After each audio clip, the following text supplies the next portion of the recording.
Assalamualaikum warahmatullahi wabarakatuh.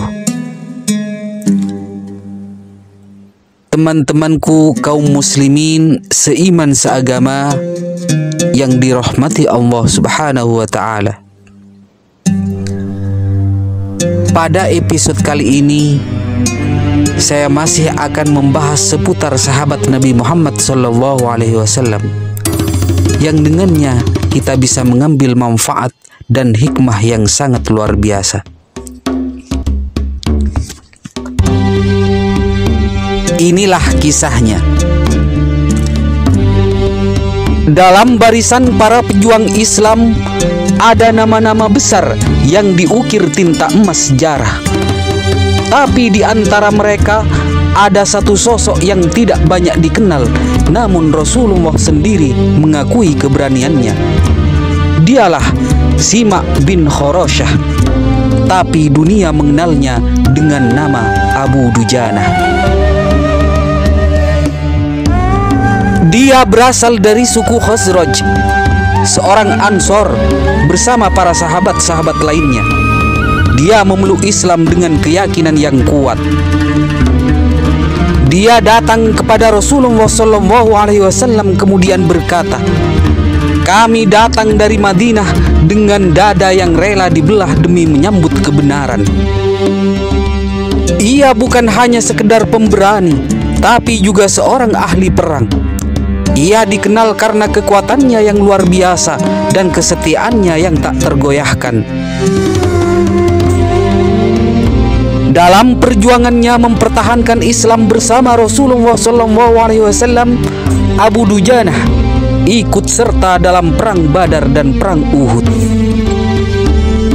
Diriwayatkan dari Anas bin Malik dan Zubair bin Awam. Zubair mengatakan, saat perang Uhud, Rasulullah menawarkan pedangnya. Beliau mengatakan, "Siapa yang mau memegang pedang ini dan menunaikan haknya?" Lalu aku berdiri dan mengatakan, "Aku, wahai Rasulullah." Namun beliau berpaling dariku. Kemudian beliau kembali mengatakan, "Siapa yang mau memegang pedang ini dan menunaikan haknya?" Aku kembali menyambutnya, "Aku, wahai Rasulullah." Tapi beliau tetap berpaling dariku. Beliau ulangi untuk yang ketiga kalinya, "Siapa yang mau memegang pedang ini dan menunaikan haknya?" Berdirilah Abu Dujanah, Simak bin Khorosyah. Ia berkata, "Aku yang akan memegangnya sesuai dengan haknya, wahai Rasulullah." "Apa haknya itu?" Rasulullah menjawab, "Jangan engkau membunuh seorang muslim pun, dan jangan lari dari orang kafir." Kemudian Rasulullah SAW menyerahkan pedang itu kepada Abu Dujanah.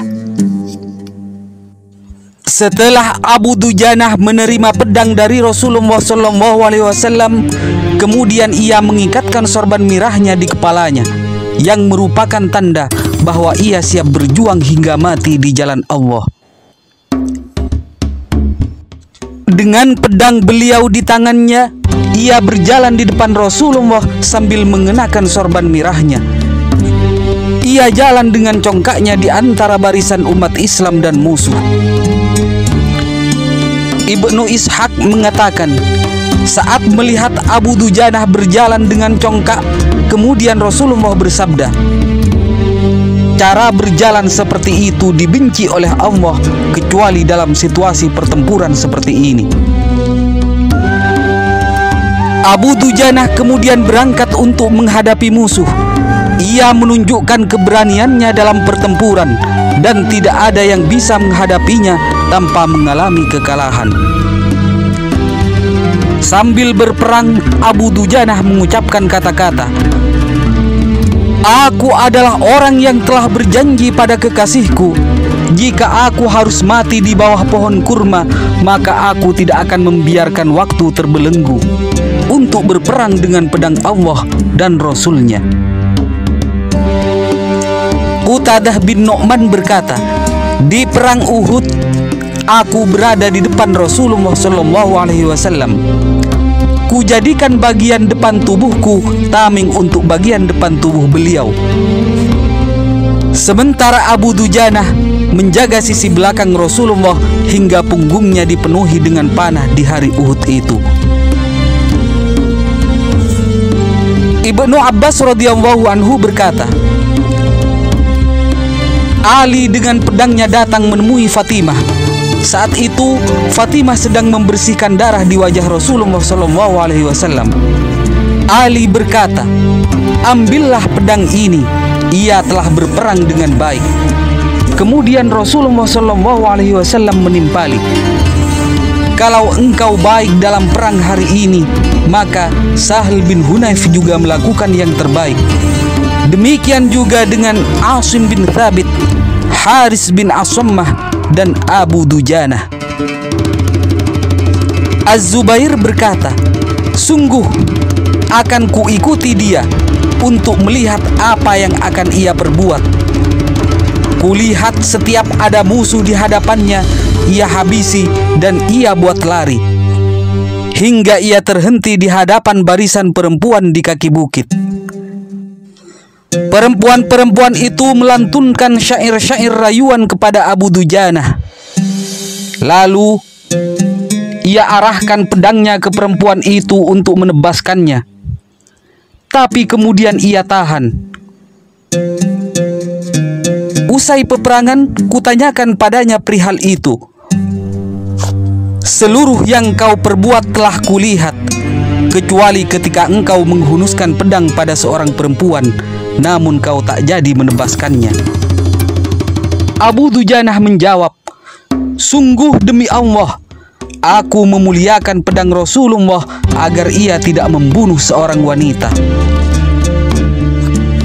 Hari-hari berlalu, peperangan demi peperangan telah ia lalui bersama Rasulullah SAW. Tapi peperangan hari ini berbeda karena ia tidak lagi bersama Rasulullah SAW. Kini ia harus menghunus pedangnya demi agama yang dititipkan Rasul kepadanya. Abu Dujanah mempersiapkan diri untuk berperang kembali. Matanya tajam, ikat kepala merah terpasang di kepala. Tubuhnya sedikit lebih tua, tetapi semangatnya tetap membara. Dengan penuh semangat dia berkata, jika aku harus pergi berperang, maka biarlah aku mati sebagai syahid, seperti yang telah aku impikan. Musailamah al-Kadzab, dialah musuh yang harus dia hadapi, sang nabi palsu dari Yamamah. Dialah yang menjadi musuh terakhir yang harus dihadapi Abu Dujanah. Di tengah perang yang memanas, Abu Dujanah melangkah maju. Dengan ikat kepala merahnya yang legendaris, pedangnya siap menebas musuh di hadapannya. Saat Musailamah tengah terdesak, ia dan pengikutnya masuk ke dalam sebuah kebun. Kebun yang menjadi benteng yang kokoh dan sulit untuk diterobos. Disebutkan di antara para sahabat pemberani yang menerobos benteng tersebut adalah Abu Dujanah. Mereka yang membukakan jalan agar para sahabat lain bisa ikut masuk ke dalam kebun. Di perang besar ini, kaki Abu Dujanah patah. Namun ia tidak peduli. Mengandalkan satu kakinya, ia tetap kuat melangkah, merengsek bersama pasukan ke dalam kebun. Dan di hari itulah Musailamah gugur menemui ajalnya. Saat itu Wahsy berhasil menghujamkan tombaknya kepada Musailamah, lalu bagian atas tubuhnya ditebas oleh Abu Dujanah. Wahsy berkata, dan Allah lebih tahu siapa yang membunuhnya. Dan di hari itu pula Abu Dujanah menemui sang Khalik. Beliau gugur di medan tempur. demi menegakkan agama yang dititipkan Rasulullah SAW. Abu Dujanah, sang pahlawan yang kesetiaannya pada Rasulullah tidak pernah goyah. Pedangnya, ikat kepala merahnya, dan kesetiaannya untuk mati di medan perang menjadikan namanya abadi dalam sejarah Islam. Inilah kisah seorang sahabat yang namanya tak terpisahkan dari keberanian dan ketulusan. Abu Dujanah yang mengajarkan kita arti sejati dari kesetiaan, keberanian, dan pengorbanan. Hari ini kita mengenangnya bukan karena pertempuran yang ia menangi, tetapi karena ia memilih jalan yang benar tanpa ragu. Semoga kita semua bisa meneladani keteguhan hati, semangat juang, dan kesetiaan yang ditunjukkan oleh Abu Dujanah. Ia mungkin telah pergi, namun warisan perjuangannya hidup selamanya. Sebagaimana namanya yang selalu disebut dengan penuh rasa hormat hingga hari kiamat tiba. Dan ketika kita mengenang perjuangannya, marilah kita berdoa semoga kita menjadikan bagian dari perjuangan besar ini seperti Abu Dujanah yang dengan ikhlas memberi segalanya demi kebenaran. Demikianlah kisah Abu Dujanah. Assalamualaikum warahmatullahi wabarakatuh.